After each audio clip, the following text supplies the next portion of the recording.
Nous nous trouvons ici sur une rivière du massif du Jura. Mon nom est Marcel Formica. Je vais vous parler d'une technique particulièrement adaptée aux eaux rapides.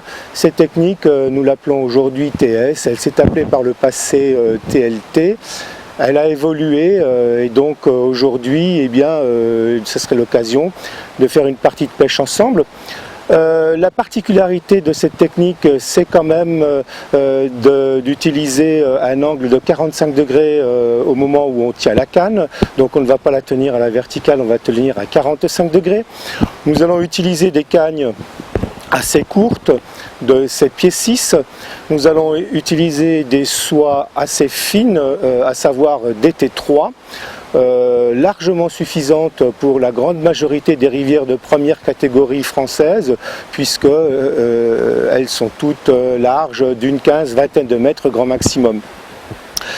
Une particularité de cette technique, c'est un peu la manière de tenir aussi la canne. Nous allons donc pas tenir la canne, vous allez dire à l'autrichienne, mais nous allons la tenir avec le pouce de cette manière-là.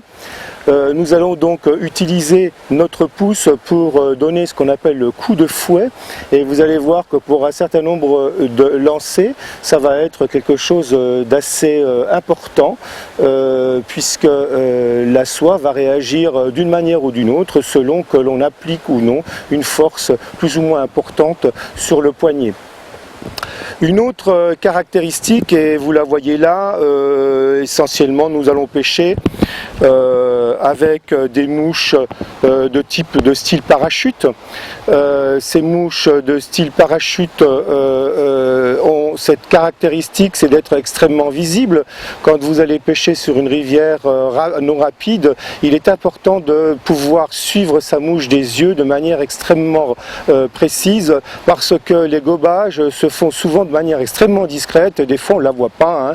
Si vous avez un joli petit cul de canard, extrêmement efficace au demeurant, et que la truite prend votre cul de canard, elle peut vous le recracher sans que vous ayez vu le poisson s'en saisir. Voilà. Donc ça, c'est une des caractéristiques de la technique SIM.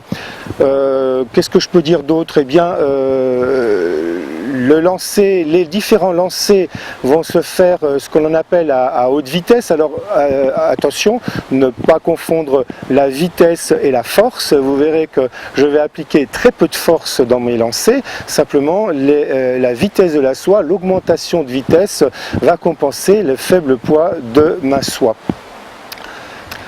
Donc ce lancer que l'on appelle l'angulaire est à notre technique ce que les gammes sont au piano. Je m'explique, à partir du moment où ce lancer a été acquis par les pratiquants de cette technique, nous allons ensuite digresser, à savoir sortir du plan de lancer pour effectuer des différents lancers que vous allez voir un peu plus tard dans cette vidéo, différents lancers qui permettent d'empêcher le dragage, qui permettent à longue distance de poser une mouche entre un énorme courant, voire deux courants et une retourne. Tout ceci, bien sûr, ayant pour but d'éviter le dragage.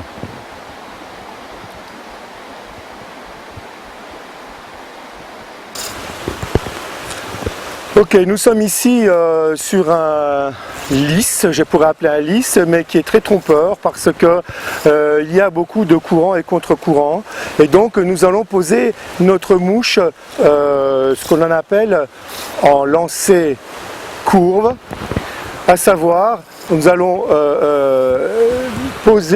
faire une espèce de U de façon à ce que la mouche dérive vraiment à la même vitesse que le courant. Je recommence, je lance, je fais courbe. Alors vous voyez que là la mouche est posée un peu trop près de moi, soit à mon goût.